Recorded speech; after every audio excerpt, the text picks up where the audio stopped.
환경보존협회에서 저희 의원실에 제출한 내용인데요. 근로계약서 가라를 작성했다라고 하는 사람이 몇 명 있습니다. 둘, 넷, 여섯. 박청규 기조실장님 와 계시죠? 네. 바로 환경보존협회 바로 보존협회를 가셔서 근로계약서를 가라로 작성하는 이유는 몇 가지가 있습니다. 근무하지 않는데 근무하는 것으로 해서 그 비용을 횡령을 하려고 하는 이유이거나 또는 근로계약서에 작성된 금액을 주지 않거나 아무튼 여러 가지 이유가 있습니다만 아무튼 문제가 있는 건 확실합니다. 그래서 이거는 현황을 파악해서 바로 저희 본감사 전까지 저희가 내용을 알 수 있도록 해주시기 바랍니다. 네, 그렇게 하겠습니다. 자, 그 다음에 환경공단 그거 떼어주십시오. 환경공단이 최근 3년간 징계위원회를 한 11건 정도 처리했는데 그중에 한 반 정도가 직장 내 성범죄와 관련된 부분입니다. 급수도 1급, 3급, 5급, 6급 전 기관의 전 직급이 골고루 다 이렇게 성범죄에 참여를 하고 계십니다. 네. 교육을 어떻게 시키는지 모르겠습니다만 온라인 교육 이런 걸로 될 것 같지 않고요. 네. 그리고 지금 최종적으로 만들어진 게 1, 3급 보직자를 대상으로 해서 일정 기간 보직을 미부여하는 인사규정 마련한 거 말고는 별다른 대책이 없는데요. 저 중에서 가장 악질적인 게 가장 최근에 있었던 2017년 초에 있었던 1급이면 처장이죠? 예, 처장입니다. 예, 처장인데 이분 내용이 정말 황당하시더라고요.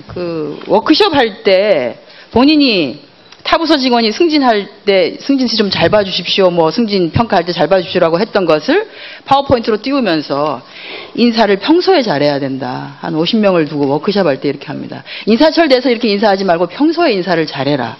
그래서 아침 출근마다 와서 자기 방에 와서 인사하지 않으면 화장실에서 만나게 되면은 누구시더라. 이런 얘기를 하고요. 워크숍 행사 후에 저녁 식사 후에 각 팀별로 이제 대화를 하는데 여직원들이 모여서 한 방에 모였으니까 이런저런 얘기했을 거 아닙니까? 거기다 대놓고 주둥이 다물어 이년아 이런 식으로 얘기를 하고요. 그리고 노래방을 갔는데 여직원들 어깨에 손 올리고 허리 끌어안고 볼 비비고 이렇게 하고 노래하게 했어요. 이렇게. 여러분 레슬링장입니까? 예, 대단히 죄송하게 생각. 그런데 이분 정직 3개월 정도 하고 말았습니다. 외부 변호사까지 와가지고 중징계 해야 된다 그랬는데 중징계 중에 가장 낮은 거 정직 3개월. 1급 아닙니까? 1급. 이런 분이 어떻게 1급이 될 수 있었는지도 저 참 의심스럽습니다만 기강을 다시 잡으시고 중징계 여러 가지잖아요. 파면, 해임, 강등 그리고 정직 아닙니까? 1급이 모범을 보여야 될 처장이 1급이 이러고 있는데 이걸 그냥 그중에 가장 낮은 걸로 그냥 땜빵하고 마세요? 이사장님 반성하시고 지금 계획을 세우신 거 다시 하십시오. 다시 세우시고요. 그 다음에 여기는 보니까 문제가 되는 게 이렇게 가볍게 나오는 이유가 징계위원회 외부위원이 한 명도 참여를 안 해요. 대부분은 다 외부, 물론 환경부에서도 문서가 내려갔습니다. 징계위원회를 꾸릴 때 외부 인사가 참여하도록 해서 객관적인 국민의 시각으로 공공기관을 볼 수 있게 하라고 했는데 전혀 그런 거 없이 내부 직원으로만 그것도 그나마 1급일 때는 본부장급으로 해서 하지만 그 외과 할 때는 경영기획 본부장 아래에 있는 사람들이 대부분이 돼가지고 합니다. 이 문제 굉장히 많습니다. 네, 기강을 다시 잡으시기를 생각을 바랍니다. 하고요. 그동안 교육을 꾸준히 해왔습니다. 교육이 제대로 안 됐다는 얘기입니다. 좀 더 기강을 다잡도록 하겠습니다. 자, 다음 거 예. 보여주십시오. 기강을 그냥 보통 잡아서는 안 되고요. 공단 이사장도 문제 있습니다. 어떻게 이렇게 되도록 두고 있습니까? 본인이 오시고 난 뒤에 처음으로 일어난 사건인데 그것도 1급이 저랬는데. 예, 죄송스럽게 생각합니다. 자, 환경공단의 주요 사업 중에서 보시다시피 환경시설 설치 지원 사업, 수탁 운영 포함해서 전체 결산액 중에서 8천억, 전체 사업의 64% 정도에 해당되는 굉장히 큰 사업입니다. 시설 공사와 관련한 게. 그런데 이제 공단의 환경시설 설치 사업 중에 인계가 지연되는 현황을 좀 살펴보면, 정상적으로 인계가 되는 경우가 15%밖에 되지를 않아요. 8%밖에 되지 않습니다. 15개. 과거 저희가 쭉 했던 것들을 199개를 살펴봤더니 8%밖에 되지 않습니다. 제 기간 내에 인계가 되는 경우가. 나머지는 다 지연돼서 인계가 되는데 여러 가지 사유가 있습니다. 그중에 공단에서 제출한 공사 지연 사유가 뭐 자료가 부실해서 정확히는 안 됩니다만 농번기 때문에 지연되는 것이 40건이라고 합니다. 농번기는 1년에 한 번 정도 농번기가 끼면 그럴 수 있죠. 그런데 이게 막 2년, 3년, 4년 이렇게 되는 거는 무슨 이거는 농번기 때문에 공사가 지연된다라고 핑계를 대기에는 너무나 문제가 많은 것이 있다는 것이고요. 그 다음 거 보여주시기 바랍니다. 그리고 환경공단이 공공발주를 한 사업이 국토부와 비교해서 봤을 때도 재해율 및 사망 만인율이 가장 높습니다. 즉 다시 말해서 환경공단이 대체적으로 관리도 발주한 건설 현장에 대한 현장 감독도 제대로 하지 못하고 있음을 보여주고 있습니다. 공단이 역량이 좀 잘 안 되고 사업 수주를 위해서 무리하게 사업을 추진하기 때문인 것이죠.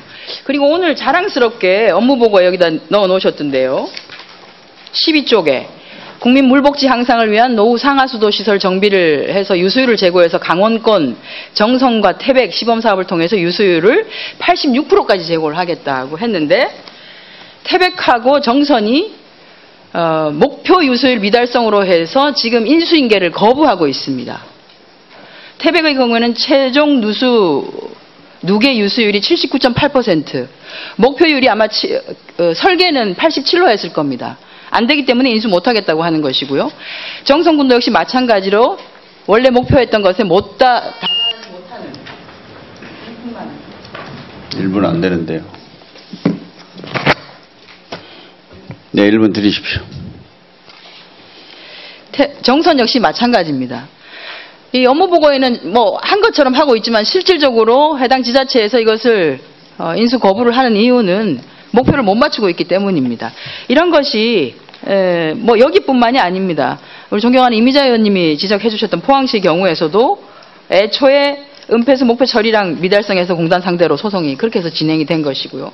그것 말고도 무지하게 많습니다. 뭐 너무 많아서 제가 예를 들기도 좀 그러네요. 그래서 공단이 그 사업 물량을 마구잡이로 확장하는 것에 대해서 문제가 좀 있고요. 그 다음에 사업 물량을 확장하는 거에 더불어서 백화점을 넘어서 아주 거의 만물 잡화점 수준으로 하다 보니까 어느 것 하나도 제대로 된 목표를 채우지 못하고 있는 경우가 많습니다.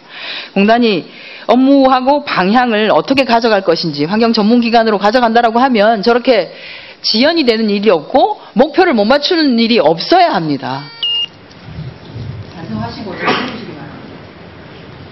예, 의원님 지적 옳은 말씀이십니다. 저희들이 그래서 좀 수주에 대해서는 자체적으로 수주심사위원회를 만들어서 이것을 공단에서 수주할 건지 안 할 건지 그렇게 검증을 하고 있고요.